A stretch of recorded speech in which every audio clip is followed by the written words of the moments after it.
ഈശോ മിശിഹായ്ക്ക് സ്തുതിയായിരിക്കട്ടെ. പ്രിയ സഹോദര സഹോദരി, നിനക്ക് നല്ലൊരു ദിവസം നേരെ. നിൻ്റെ മുമ്പിലായിരിക്കുന്ന ഈശോ ഇന്ന് നിൻ്റെ ജീവിതത്തിലേക്ക് വന്നിട്ട് നിന്നെ സമർത്ഥമായിട്ട് അനുഗ്രഹിക്കട്ടെ.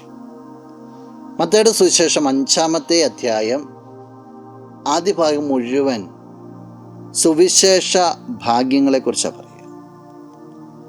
ലോകം പലതിനെയും നാശമാണെന്നും മോശമാണെന്നും നിനക്ക് കഷ്ടപ്പാടുമാണെന്ന് ചിന്തിക്കുമ്പോൾ, വിലയിരുത്തി തരുമ്പോൾ ഈശോ പറയുകയാണ്, നീ ഭാഗ്യം ചെന്ന വ്യക്തിയാണ്. ഇതിലൊരു സൗഭാഗ്യം ഈ പ്രഭാതത്തിൽ നിൻ്റെ ചിന്തയിലേക്ക് വയ്ക്കുക. വിശുദ്ധ മത്തായി അറിയിച്ച സുവിശേഷം 5-ാം അധ്യായം 8-ാം തിരുവചനം. ഹൃദയശുദ്ധിയുള്ളവർ ഭാഗ്യവാന്മാർ, അവർ ദൈവത്തെ കാണും. വചനം ഒരു മാനദണ്ഡം വയ്ക്കുകയാണ്. ആർക്കാണോ ദൈവത്തെ കാണുവാനായിട്ട് സാധിക്കുക, അത് ഹൃദയ ശുദ്ധിയുള്ളവരാണ്. നിന്റെ ഹൃദയത്തെ നീ പരിശുദ്ധമായിട്ട് നീ കാത്തുപാലിച്ചാൽ, ഹൃദയശുദ്ധിയിൽ നീ ആഴപ്പെട്ടാൽ, ഈശോ ഒരു ഗ്യാരണ്ടി തരികയാണ്, നീ സത്യമായിട്ട് നീ ദൈവത്തെ കാണും.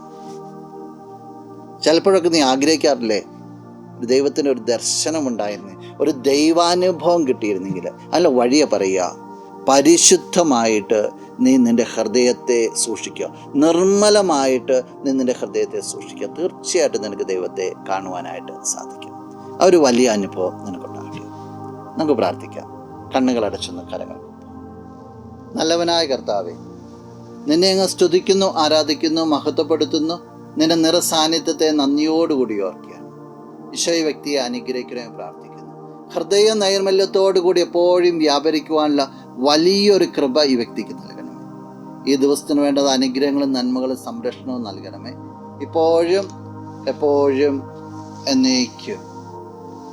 ആമേൻ.